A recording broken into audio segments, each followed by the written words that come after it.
Indonesia pada akhir tahun 1944, Jepang terdesak oleh sekutu. Karena merasa keberadaannya terancam, maka Jepang memberikan janji kemerdekaan kepada Indonesia. Sebagai tindak lanjut janji tersebut, maka dibentuklah BPUPKI atau World Junbi Chosakai pada tanggal 1 Maret 1945 oleh Letnan Jenderal Umakichi Harada yang bertujuan untuk mempelajari dan menyelidiki hal-hal penting yang berkaitan tentang pembentukan negara Indonesia merdeka. Dr. Haji Manojodiningrat dilantik sebagai ketua dan sebagai wakilnya adalah Ichibang Yoshio dari Jepang dan Suroso dari Indonesia. BPUPKI pun mengadakan sidang pertama pada tanggal 29 Mei sampai tanggal 1 Juni tahun 1945 dengan agenda merumuskan dasar negara Indonesia. Yang pertama bertempat di gedung Chosangiin atau gedung Pancasila yang dihadiri oleh ketua dan wakil serta anggota BPUPKI yang berjumlah 67 orang. Regiman Ichibangase Suroso beserta para anggota duduk di tempat sidang yang telah tersedia. Regiman pun selaku ketua membuka sidang BPUPKI.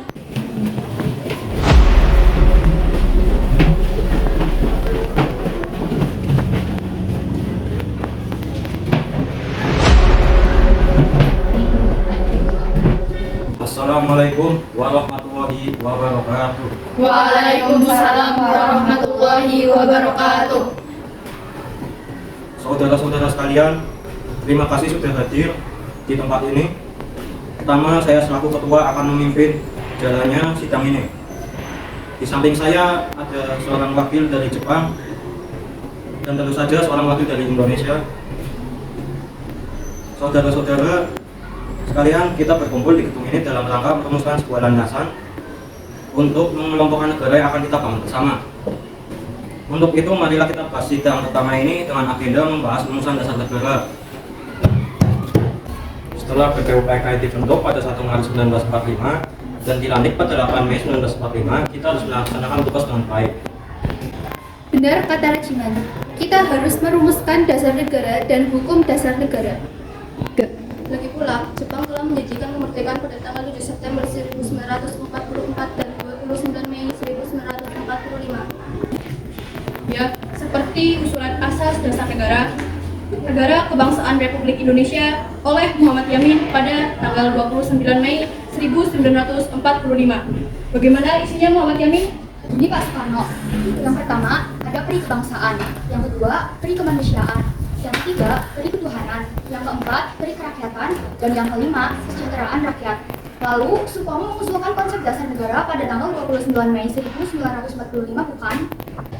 Muhammad Yamin, saya akui kata-kata Anda sangat luar biasa, tetapi perlu diingat bahwasanya Indonesia pun harus berlandaskan Islam. Apakah Anda tidak mendengar perkataan kita tadi? Kita membutuhkan Indonesia negara, bukan kepentingan Anda saja yang dibutuhkan. Saya sepakat dengan usulan Muhammad Yamin. Menurut saya ide dia sudah jelas karena sudah mengandung unsur ketuhanan yang sekiranya dapat diterima oleh Indonesia. Karena Indonesia sangat beragam. Saudara-saudara sekalian, saya pikir tidak ada gunanya lagi kita mempermasalahkan agama. Semua agama dan keyakinan hanya merujuk kepada suatu Tuhan yang Maha Esa. Maka dari itu, masih banyak permasalahan yang penting dan mendesak untuk kita bahas. Tapi Bu, Indonesia punya mayoritas agama Islam. Saya tidak setuju. Kalau Anda masih berpendapat seperti itu, kenapa Anda tidak membuat perangkat sendiri untuk menghasilkan sebuah negara?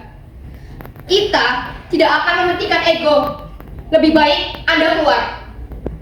Tenang saudara-saudara, saya mengusulkan dasar negara Indonesia merdeka yang isinya 1. Persatuan, 2. Kekeluargaan, 3. Keseimbangan lahir dan batin, 4. Musyawarah, 5. Keadilan rakyat. Sedangkan saya akan mengusulkan rumusan dasar negara yang akan diberi nama Pancasila yang berisi 1. Kebangsaan Indonesia, 2. Nasionalisme atau peri kemanusiaan, 3. Mufakat atau demokrasi, 4. Kesejahteraan sosial, dan kelima, ketuhanan yang Maha Esa. Untuk itu semua, kita harus saling menghormati, yaitu Tuhan tetap bisa melakukan yang hanya berdasarkan satu agama saja. Sangat universal dan diterima segala kalangan masyarakat, segala rakyat yang mempercayai masing-masing agama. Itu dari saya, nama Pancasila, dan saya harap kita semua bisa melalui tantangan sebagai bangsa Indonesia. Merdeka, merdeka. Baiklah, ternyata para anggota sepakat untuk menyetujui nama dasar negara yang disampaikan oleh Pak Soekarno, yaitu Pancasila. Saya rasa usulan yang diberikan Pak Soekarno ada benarnya. Berdiri ada beberapa hal yang akan disampaikan oleh wakil dari Jepang. Silakan, Mr. Ichi Bangase. Ohayo gozaimasu. Selamat siang para hadirin yang ada di sini. Saya menyaksikan jalannya sidang sampai akhir dan saya menyimak poin-poin yang para hadirin berikan. Saya hanya ingin menyampaikan kalau saya itu setuju dengan hasil rumusan tersebut yang disampaikan oleh para hadirin dan selanjutnya akan dipertegas lagi oleh ketua. Itu saja yang saya sampaikan. Arigatou gozaimasu. Terima kasih kepada Mr. Ichi Bangase yang telah menyampaikan sambutan sebagai perwakilan dari Jepang. Saudara-saudara sekalian, tadi kita sudah menyimak bagaimana pandangan tentang dasar negara yang telah disampaikan Mr. Muhammad Jamil, Dr. Supomo, dan Ir Soekarno. Nama dasar negara pun sudah kita sepakati, yaitu Pancasila. Dengan demikian, sidang pertama PUPKI dengan agenda rumusan dasar negara kita akhiri sampai di sini.